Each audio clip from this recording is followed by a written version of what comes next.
The depths of Congo rainforest in Africa have enclosed inside them some of the little-known wetland areas that are home to one of the Earth's finest wildlife sites. These wetlands are not hospitable for humans to live, and thus make them perfect refuge for wildlife. Some of the world's most amazing animals find refuge in these wetlands, right from man-eating crocodiles to air-breathing fish. What makes these marshy clearings special is that they act as meeting point for the various secretive animals living in the wetlands. The animals come out in the open together to eat wetland plants, drink and get salts from the muddy pools. Wild pigs can be seen jumping around in the mud. Forest elephants with their little ones come here to enjoy bathing in the water. Surprisingly, the families of gorillas emerge from the forest to eat, play, relax under the shining sun.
Next generation of species. Just as any other biome, wetlands too have their own food chain, with dead plants forming the base of the wetland food chain.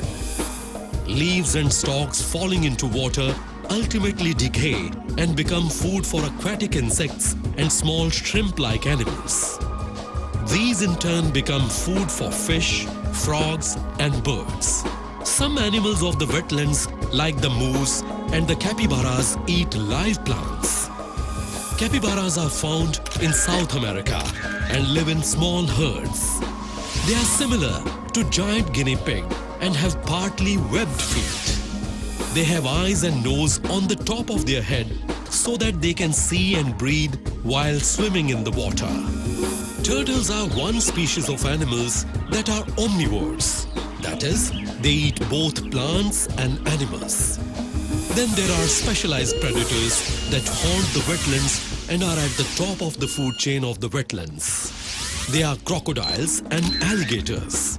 Crocodiles hide in the water and wait for an animal to come close to the water's edge to drink water.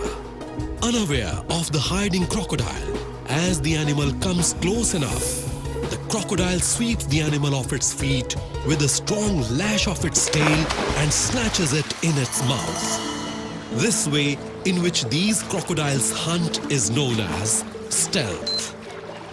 Another strong predator of the wetland is the anaconda.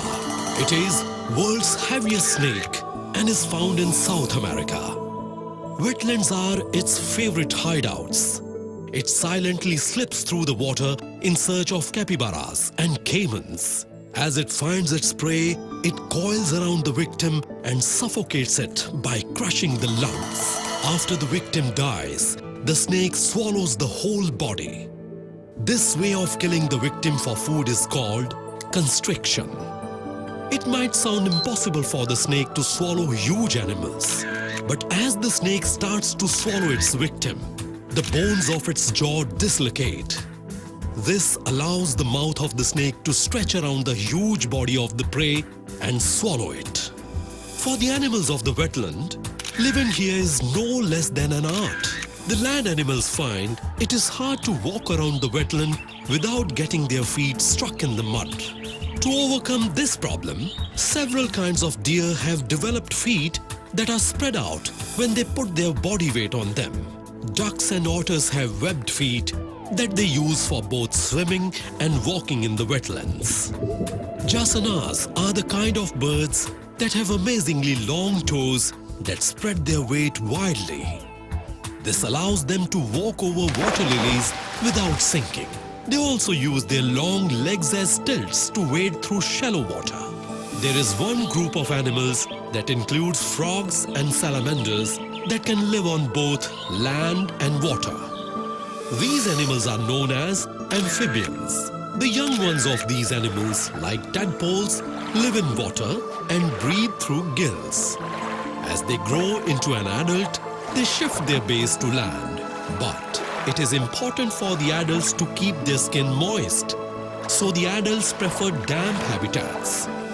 Another major challenge the wetland animals have to face is the seasonal changes. Some of the wetlands remain flooded for half the year and then become dry for the rest half. For the birds and insects, it is easy to cope as they can fly away during hard times, but other animals have to be extra careful. The Amazon and Congo rivers flood the surrounding forest during rainy season, allowing the fish to swim through the trees. While the insects that live on ground have to migrate to the treetops in order to survive the flood. When the water level drops, the fish return to river. Lungfish of Africa, Australia and South America stay where they are even when their wetland habitats become dry. Before the water completely disappears, they dig themselves into the mud and their bodies sealed in a protective membrane with just their lips being seen. They stay where they are for months, breathing but without moving and waiting for the rains to return and fill the river. There are several species of dolphin too that live in freshwater. Amazon River is home to two of the dolphin species which are different from each other. One of the species has a close relation to the marine dolphins, while the other is a member of a unique group called the river dolphins. The Amazon river dolphin has a long, thin nose and is almost blind. It has a flexible neck and body that allows it to wade through the tangle of underwater branches when the forest is flooded. The other Amazon dolphin is not as capable and has to stay behind in the river. Wetlands may be mesmerizing places on planet Earth, but they are also home to horrible diseases. The blood-sucking mosquitoes spread diseases like malaria and yellow fever. The disease schistosomiasis is caused by parasitic worms that have made wetland their home.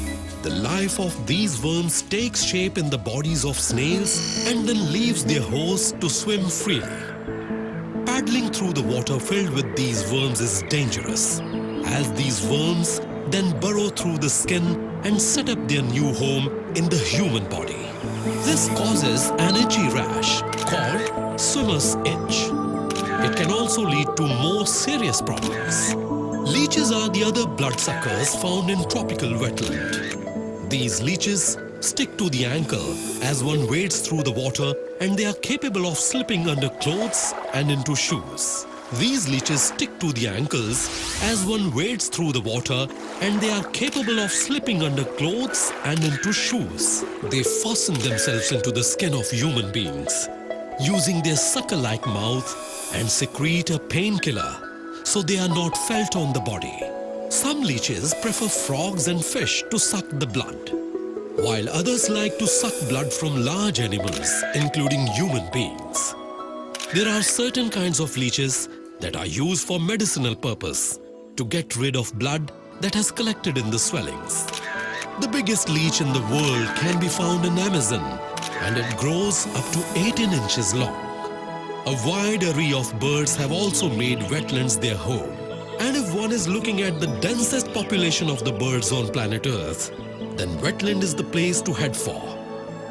Herons, storks, cranes and ibises are the large wading birds giving the wetlands a spectacular look. Ducks, geese and grebes too live in wetlands along with kingfishers, hawks, eagles and other birds. By looking at the kind of bills the birds have, we can come to know what they eat. Herons have dagger-like bills and they use it for stabbing the fish.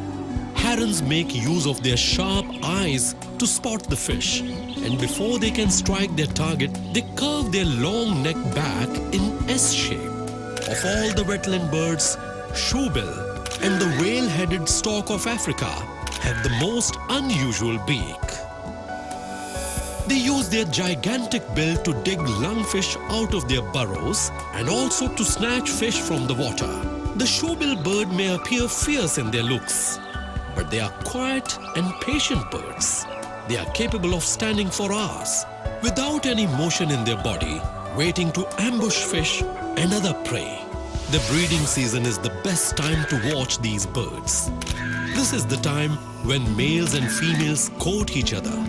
When it comes to courtship dances, cranes are a delight to watch. They leap off the ground, hop on one leg, flap their wings and make trumpeting noises. These birds prefer the wetlands because of one major benefit, and that is, wetlands have the advantage of being a safe haven for their little ones. Mangrove swamps have become true forests and are a unique habitat for many land-dwelling forest creatures. As we have seen in the first part, the leaves that are dropped from the trees of the mangrove play an important role in the ecology of the swamp and form the base of food chain that support animals. Two families of small crabs have specialized in living in mangrove swamps across the world in huge numbers. These are the fiddler crabs and the grapsids. During high tides, these crabs dig burrows and stay inside to avoid predatory fish. As low tide comes, the fiddler crabs sift through the mud for food, while the grapsids search for dead mangrove leaves, which they store and eat. Both families of crabs have the capability to survive out of water for a while, but it is necessary that they return to their burrows from time to time to keep their gills moist. Male fiddler crabs have one claw bigger than the other that serves two purposes. One, it sends signal to other male crabs that they are prepared to defend their burrows. And secondly, it uses the claw to attract their mate. Mangrove swamps are also home to odd-looking frog-faced fish called the mud skipper. These mud skippers move around out of water by flicking their tails to hop along the mud, and also by levering themselves along their front fins in a slow walk. To avoid larger fish, these mud skippers often climb on a mangrove root as they have the advantage of breathing through their moist skin as well as through gills. Some species of mud skipper hunt prey, while others sift through mud for food. Mangroves across the world have a variety of large animals living in them. Deer, wild pigs, tigers and rhinoceroses have made Asiatic mangrove swamps their home. Even the treetops serve as home to monkeys and colorful birds. Turtles, snakes and monitor lizards live in water here. But the most dangerous and bigger animal found in Eastern Asia and Australia is the estuarine or saltwater crocodile. With 13 feet long, this estuarine saltwater crocodile is the largest reptile in the world. They wait silently at water's edge for large animals to come by, and as the animal arrives to drink water, the crocodile lunges forward and grabs them, pulling them inside the water. After drowning its victim, the crocodile spins around to tear the body parts of its victim before eating it. This is the Nile Delta. It is a broad triangular plain formed where the mighty Nile River meets the Mediterranean Sea. But the delta stopped being a natural wilderness since a long time.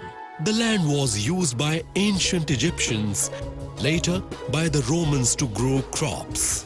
Even today, human population of Egypt in large numbers live in the delta and along the banks of the Nile.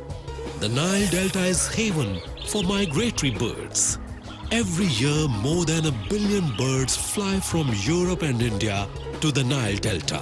While some of the birds stay for winter, others use the delta as a stopover for a long journey further south into Africa. The famous Suez Canal in the Nile Delta opened in the year 1869, and it shortened the sea route between Europe and Asia by saving thousands of kilometers of traveling.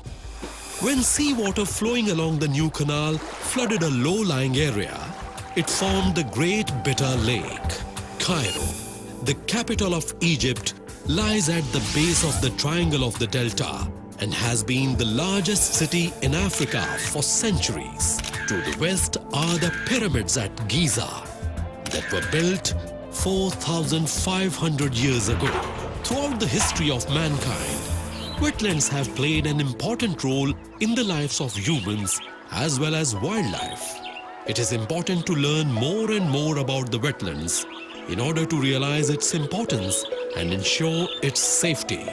For the hunters, wetland has been their favorite hunting ground, and they have often visited these wetlands to take advantage of the abundance of fish, birds, and animals that habitat these wetlands.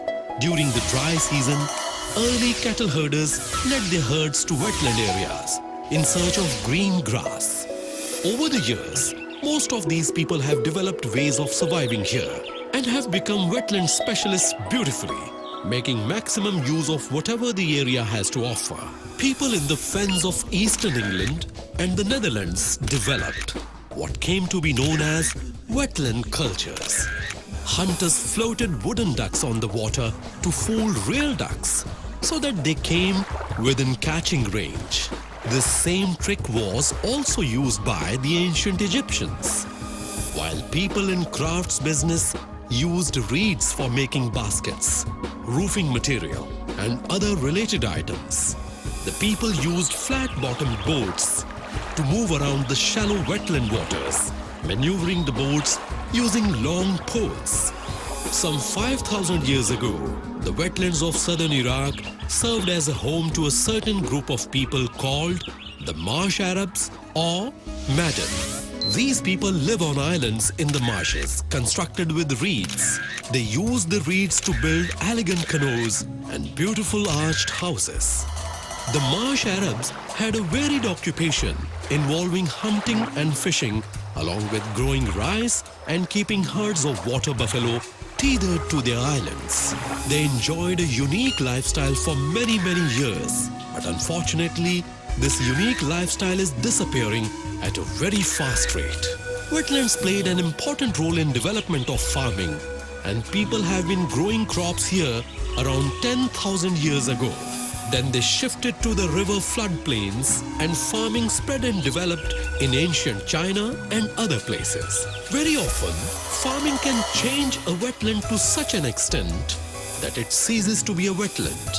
But in the case of rice, this is not correct, because rice is a true wetland plant. Farmers plant it in flooded fields called paddies. These paddies are surrounded by low banks to keep the water trapped. In most of eastern and southern parts of Asia, the land is covered with paddies that form a kind of artificial wetlands.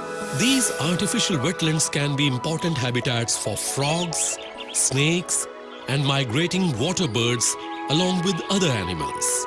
These artificial wetlands have also been used by farmers to stock fish. In the past, wetlands were thought to be wastelands and unhealthy places infested with mosquitoes and leeches. So humans kept away from them. But in recent centuries, people began to destroy wetlands on a large scale for wood. They have also started using the land for shrimp farming. People have also damaged wetlands by allowing polluted water to enter them. Damaging the wetland not only makes the plants and animals to suffer, we humans too deprive ourselves of the benefits that wetlands provide us naturally. The major benefit being protection from floods. In the absence of wetlands, we are at a risk of catastrophic floods. Flooding of rivers is a natural process, and rivers that flood regularly have wetlands surrounding them. But when we humans try to control the flood, we in turn destroy the wetlands. It is interesting to know how wetlands control floods. The wetlands have the capacity to absorb water, and by absorbing water, they can stop a large flood from creating havoc. While upstream wetlands can soak up heavy rain, thus not allowing the water to enter the river. On the floodplains, wetland provides space for flood water to spill out. In a similar manner, the wetlands in the coast can protect against flooding from the sea and reduce wearing away of the land, also known as erosion. The tangled roots of mangrove trees plays an important role in controlling the flooding. These roots are good at absorbing the energy of storm waves.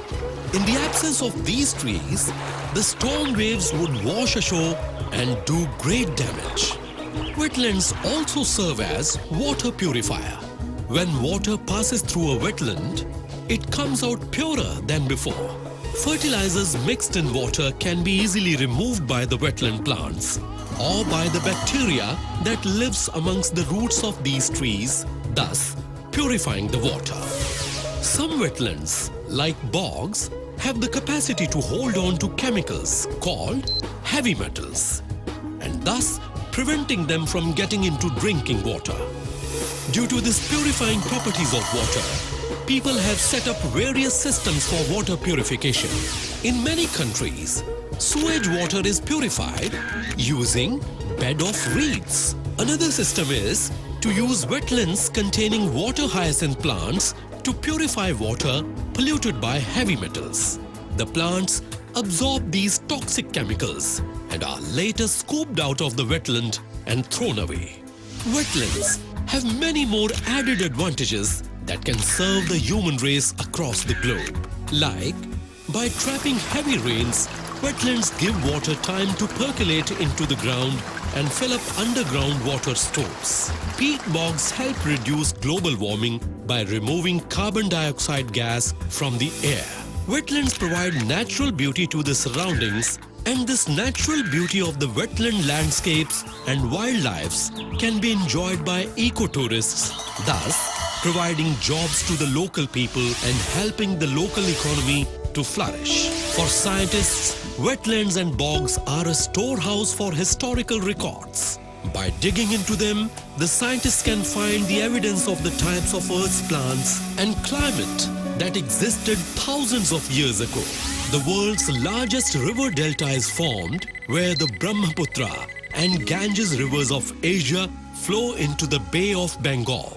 The area where the delta meets the sea is a vast mangrove forest known as the Sundarbans. The Sundarbans is spread across a total area of approximately 10,000 square kilometers and is home to the largest population of tigers. The local variety of the tiger is given the name Royal Bengal Tiger. These Royal Bengal tiger not only hunt wild boar for food but also humans. It is estimated that in the late 1970s, tigers killed around 45 people every year in the Sundarbans. The local people going to the forest pray to their god and goddesses to protect them from the tigers. They use various devices to save themselves from the tigers. When moving through the forest, they wear human face masks behind their heads to scare off the predator. Electrified human dummies are also left behind in order to prevent the tigers from attacking humans. Other than these tigers, the other rare species of the cat family found here are fishing cats and jungle cats. Mongoose and the monkeys have also made the Sundarbans their home. The nearest major city to Sundarbans is Calcutta, now known as Kolkata. The wetlands are waterlogged and the mangrove trees grow in waterlogged mud. The roots of these trees get little air. This shortfall is compensated by vertical roots that work like snorkels. These roots grow upwards from the ground. The roots have small holes called lenticles, which let air enter the hollows inside the root, thus allowing the air to circulate deep underground. Even though wetlands have a life of their own, they are under threat by humans. Although many countries have realized its importance and are going all out to protect and restore them, yet the damage is continuously being done. Hunting of animals for their skin is one of the most common threats that the wetland faces. Wetlands are also continuously being drained so that they can be converted into farmlands. Sometimes it so happens that plants not belonging to the wetlands escape into it and make wetlands their home. They grow to such an extent that they start crowding the natural plant life. In order to meet the ever-increasing need for electricity and water, we have constructed huge dams which pose another threat to these wetlands. Dams built by humans serve dual purpose. They stop floods and also provide electricity through hydroelectric power station. Water trapped in the dam is allowed to flow down huge pipes, driving the turbines. And these turbines convert the energy of flowing water into electricity. Due to these hydroelectric dams, the wetlands are deprived of water, causing damage and destroying them. In some parts of the world, water is a precious resource and the countries involved can go to the extent of war to control the water of the rivers.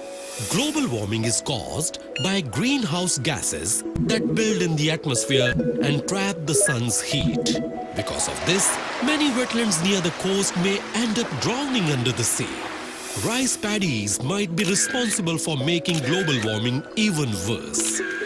When the dead plants rot, they release methane gas, which again is a greenhouse gas. Many countries have taken the initiative and have come together to manage their wetlands. In 1971, scientists and officials from all over the world held a conference in the town of Ramsar in Iran to discuss the future of wetlands. The countries involved agreed to protect their wetlands and also encouraged others to do so. Each new country that signs up has to nominate a minimum of one wetland area that it will protect. In USA, they have developed a policy of no net loss. Under this policy, if people destroy or build on a wetland, they have to create a new one elsewhere. But one drawback of this policy is that people are not sure how to create a wetland. Some think that the best way is to flood the land and leave the rest to nature to take care, while others are of the opinion that deliberate planting helps the process along. In the year 1996, an experiment was carried out on the Colorado River.